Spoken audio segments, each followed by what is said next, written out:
Bonjour à tous, j'espère que tout le monde va bien dans le monde entier. Et puis je suis très heureux de partager ce moment avec vous, ce moment de cuisine et de partage et de vous ramener un petit peu de Lyon chez vous, où que vous soyez. Alors aujourd'hui on va faire une tartelette autour des champignons sauvages et des œufs de truite. L'idée est vraiment de ramener la terre avec le côté iodé des œufs de truite. Je travaille que des poissons de lac parce que je suis locavore, donc je travaille que dans la région Rhône-Alpes. C'est pour ça que c'est des œufs de truite et pas d'œufs d'autres poissons.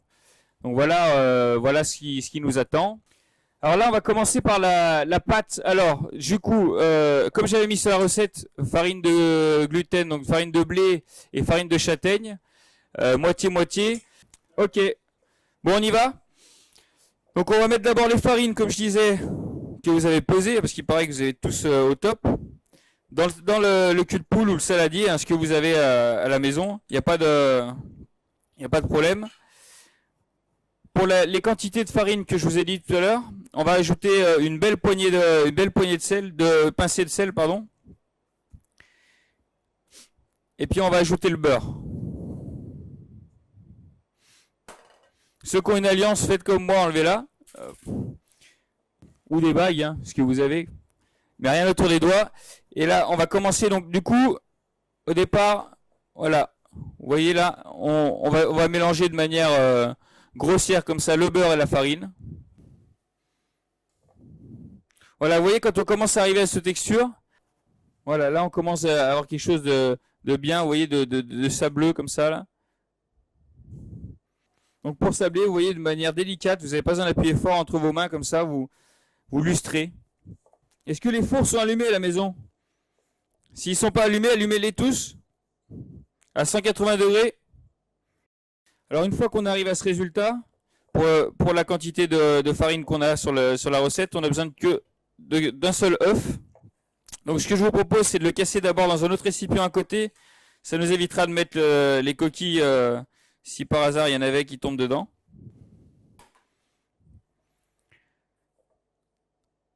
On met l'œuf et on retourne pétrir. Est-ce que tout le monde a son pâton? Si ça s'effrite un peu plus que chez vous, il faut rajouter de l'eau. Ouais, c'est ça. Faut pas que ça s'effrite trop, hein. Vraiment que ça fasse quand on passe les pouces dedans, qu'on appuie, il faut qu'elle soit quand même élastique. Alors on va la mettre sur une petite assiette au frigo. Alors ce qui est bien, c'est de mettre un petit coup de film ou alors un petit linge humide dessus. Et puis on va la laisser reposer le temps de continuer.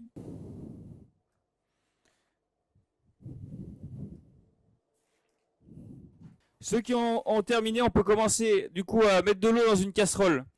On va cuire les lentilles, on va laisser cuire les lentilles le temps qu'on continue la recette. On va juste mettre de l'eau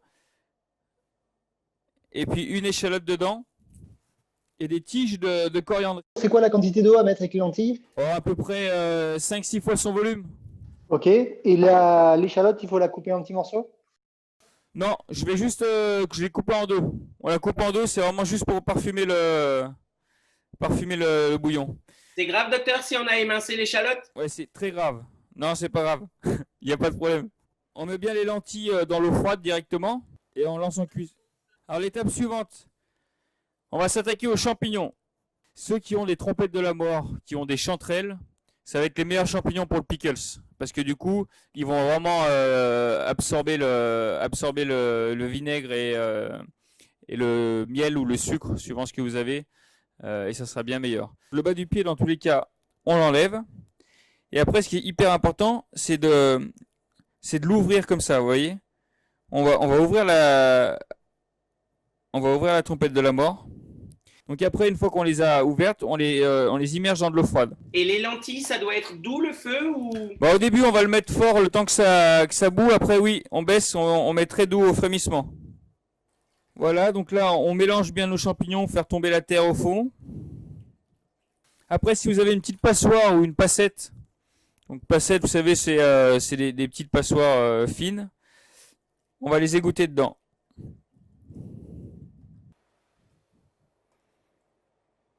On va mettre dans une casserole, pas trop grosse, nos champignons propres, et qu'on va garder sur le côté comme ça. sur le côté du plan de travail. On va y revenir bientôt. Et en parallèle, on va mettre à chauffer notre vinaigre de cidre et notre miel. Alors, pour l'équivalent à peu près de 20 centilitres de vinaigre, comme j'ai mis le vinaigre de cidre, on va mettre une grosse cuillère de miel. Ou ceux qui n'ont pas de miel, on peut mettre du sucre. Et on va faire chauffer ça à feu doux. Le vinaigre, on met combien? 20 centilitres, à peu près.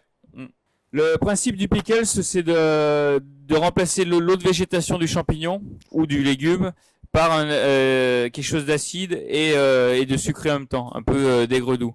On est à la limite de l'aigre doux, mais on est quand même un peu plus acide. Donc là, quand notre vinaigre et notre miel va être chaud, va être bouillant, on va le verser sur les champignons froids qu'on a gardés dans une petite casserole. Et ça, on va le laisser sur le bord de la gazinière pendant tout le long de la recette. On le reprendra qu'au moment du dressage. Attention à vos lentilles, baissez les feux. Donc voilà, là mon miel et mon vinaigre est chaud. Donc vous voyez, il commence à frémir. Et là, à ce moment-là, je vais le verser sur les champignons. Et de temps en temps, on va y revenir, on va mélanger, mais c'est la seule chose qu'on fera jusqu'à la fin. Les lentilles, on les laisse cuire à feu doux. Alors moi, par exemple, j'ai des pieds de mouton. Comme pour le cèpe, le pied de mouton, on va simplement lui enlever déjà la terre qu'il a sur le pied. On enlève le moins possible, hein, parce que c'est des parties de champignons qui sont très bonnes aussi, le pied. Avec un pinceau ou une éponge, ou alors si on n'a aucun des deux, on les passe légèrement sous un filet d'eau.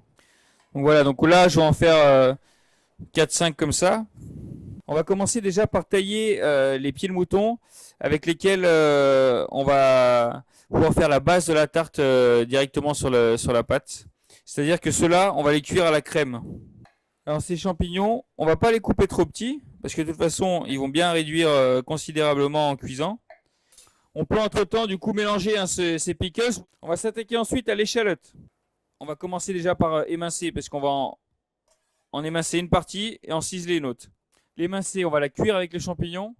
La ciseler, qui a un taillage bien plus fin, on va la mettre crue avec les lentilles et les champignons à la fin. Pour la deuxième échalote qu'on va avoir, je l'ai coupée en deux comme ça. Une fois que l'échalote est coupée en deux, on vient finement tailler des demi-rondelles comme ça. La deuxième échalote pour ciseler, on est toujours sur une demi-échalote. Dans ce sens, voilà, sans aller jusqu'au bout de l'échalote. Et on va faire ça la même chose dans ce sens-là. C'est-à-dire que sans vous couper les doigts, on va faire au moins 2 strates dans l'épaisseur comme ça. Vous allez doucement et vous n'allez pas jusqu'au bout. Du coup, on a l'échalote qui est taillée comme ça en petits, comme des petits bâtonnets, mais toujours fixés par le bout de l'échalote. On va faire comme tout à l'heure pour émincer, de cette manière-là. Et vous voyez, ça vous fait des tout petits cubes d'échalote. Donc là, maintenant, on va lancer en cuisson la première variété ou la moitié de la variété qui nous restait, qu'on a taillée ensemble. Donc on met un peu d'huile dans une casserole. On vient y mettre seulement les échalotes ciselées. On vient les émincer, pardon. C'était pour voir si vous suivez.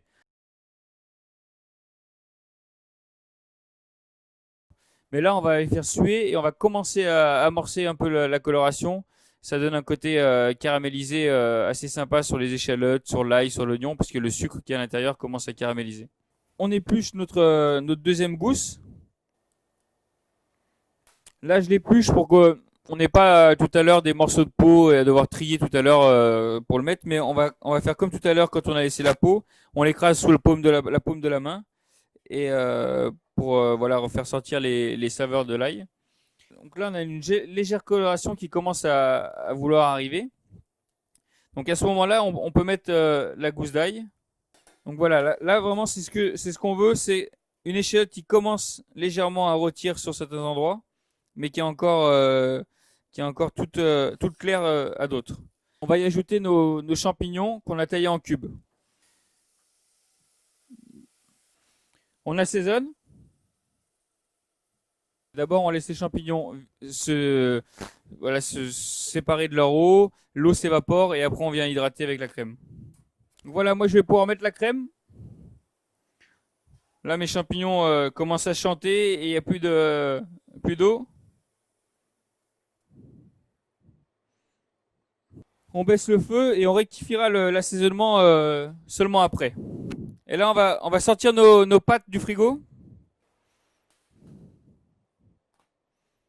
Pour étaler la pâte, on va fleurer. Alors, nous, on appelle ça fleurer, c'est le terme technique, c'est mettre de la farine sur le plan de travail de manière égale et sans trop en mettre. Notre pâte, on va juste la passer un petit coup dans la farine voilà, pour pas qu'elle vienne trop vite à accrocher à notre rouleau. Pour déjà partir sur quelque chose de rond. Ensuite, on va très souvent la tourner. C'est-à-dire que si je commence à la rendre ovale comme ça, hop, je lui donne un petit quart de tour. Je commence à la rendre comme ça. Et ça, c'est super important. Et en plus, une pâte, c'est hyper important de faire comme ça, d'être toujours dans le contact avec elle. Quand on arrive à une texture comme ça de crème qui commence à être bien réduite et qui enveloppe, on s'arrête. On veut pas que la crème tranche et on veut pas que ça soit quelque chose de pâteux. On pose nos moules à tartelettes à côté les uns des autres. Et une fois que nos moules à tartelettes sont posés, on vient les recouvrir avec la pâte. Avec la paume de notre main, on vient couper la pâte. Ensuite, on garde de côté la pâte pour la petite tarte aux pommes que vous ferez ce soir à la maison. Donc on part du centre et on va sur le côté. On part du centre et on pousse comme si on voulait faire ressortir sur les bords de la pâte. Avec l'aide d'une fourchette, on va la piquer. Une fois que c'est fait, que tout le monde est bien, on les met sur une plaque et on va l'enfourner à 180 degrés. On va être à peu près à 6-7 minutes, ça dépend vraiment des fours. Il y en a qui peuvent monter à 12-13 minutes. Ça dépend de la ventilation de votre four. Si les ventilations sont faibles, c'est plus long à cuire. Voilà, je mets ça dans le four. Regardez tous la cuisson de vos lentilles. Je vais les égoutter parce que je vais stopper la cuisson. Et on va les laisser tiédir comme ça, refroidir sur le bord. Ce qu'on va faire là, c'est terminer l'assaisonnement. Nos champignons à la crème. Et puis on va venir mettre de la coriandre ciselée. Comme ça, les feuilles, on va les effeuiller. On va ciseler les coriandres. Donc en fait, on empile les feuilles. On peut faire un petit rouleau de ces feuilles pour que ça soit plus simple. Et puis après, on va les ciseler comme ça. Plus c'est fin, taillé fin, plus c'est fin en bouche et plus c'est agréable. Et du coup, on va les mettre dans notre appareil à champignons à la crème tiède. Alors, pour les personnes qui ont des champignons type cèpe, comme on a vu tout à l'heure, vont pouvoir les utiliser maintenant crus. Moi, je vais le faire avec des pieds de mouton pour vous montrer. Donc, je le nettoie comme tout à l'heure. On peut ramener aussi un champignon rôti. Donc là, c'est ce que je vais faire. Vraiment libre à vous sur le taillage. Là, il n'y a pas spécialement. Vous faites vraiment comme vous avez envie. Dans une poêle, on va mettre ce que vous souhaitez, beurre ou huile. On va pouvoir égoutter les premiers champignons qu'on a fait en pickles. Hop, on récupère un peu de liquide de cuisson. On va faire, pour notre tarte, ça suffira largement 3 bonnes cuillères comme ça à soupe de steak doux. On va mettre l'équivalent de la moitié d'huile d'olive. Donc je vais en mettre 3 pareils. On va mettre un petit peu de sel. Alors je sors mes petits fonds de tarte. Hop, je laisse un peu de côté. On revient sur les champignons. Vos poêles doivent fumer. La mienne, c'est le cas. Donc là, je viens plonger mes champignons. Ce qu'on va faire, c'est qu'on va enlever dans les lentilles qu'on a égouttées, les tiges comme ça de coriandre et les morceaux d'échalote qu'on avait. Donc là, vous voyez, mes champignons sont en train de colorer. Voilà mes petits champignons. Alors dans votre petit saladier où vous avez l'huile d'olive et le vinaigre, vous allez y mettre vos lentilles. On va y ajouter notre échalote, notre demi-échalote ciselée qui nous restait. Donc on a quelque chose comme ça d'assez liquide. On le laisse. Alors maintenant, on va pouvoir passer au dressage. On a nos petits œufs en attendant que les fonds de tarte soient cuits pour certains. On a les œufs de truite ou de saumon. On a encore du jus de pickles de tout à l'heure. Dans les œufs de truite, on va y mettre juste une cuillère. On peut enfin tous égoutter nos lentilles. Les lentilles qu'on a mis à macérer avec la vinaigrette tout à l'heure. On va commencer par les champignons qu'on a cuits à la crème tout à l'heure. On va commencer par mettre cela tout au fond. Donc voilà, vous essayez d'être régulier sur toute la tarte pour qu'on puisse vraiment à chaque bouchée avoir toutes les saveurs. Ensuite, on va y ajouter les lentilles. On va pouvoir ajouter nos champignons qui sont rôtis. Les derniers qu'on a fait rôtir. Pareil, un peu de partout là que tout le monde en ait. Une fois qu'on a fini de mettre ces champignons rôtis, on va mettre les champignons pickles. Et ce qu'on va faire, c'est qu'on le met sur les lentilles, mais on laisse les champignons rôtis apparents. On va y ajouter nos œufs de poisson. Pareil, on va venir entre les champignons rôtis et entre les champignons noirs, sur les lentilles toujours. On va prendre des petites feuilles de coriandre, ajouter quelques feuilles pour la déco et puis surtout le goût. Voilà, donc moi là c'est des chiseaux qui sont bicolores, donc qui sont vertes d'un côté et qui sont violettes de l'autre. Donc ce qui est sympa, c'est de les mettre une fois à l'envers, une fois à l'endroit. Voilà, et puis si chez vous vous avez un peu de mousse comme j'avais tout à l'heure avant de l'amener à table par exemple, on peut aller un petit peu plus en nature et puis amener deux, trois petites décos pour nos convives. Le moment passé ensemble touche à sa fin. En tout cas, bravo à tous. Ça m'a fait très plaisir de passer un temps avec vous et puis de vous amener un petit peu de Lyon où que vous soyez. J'espère qu'on se retrouvera pour d'autres moments de cuisine ensemble et puis que surtout vous allez vous régaler avec ces tartelettes. À bientôt.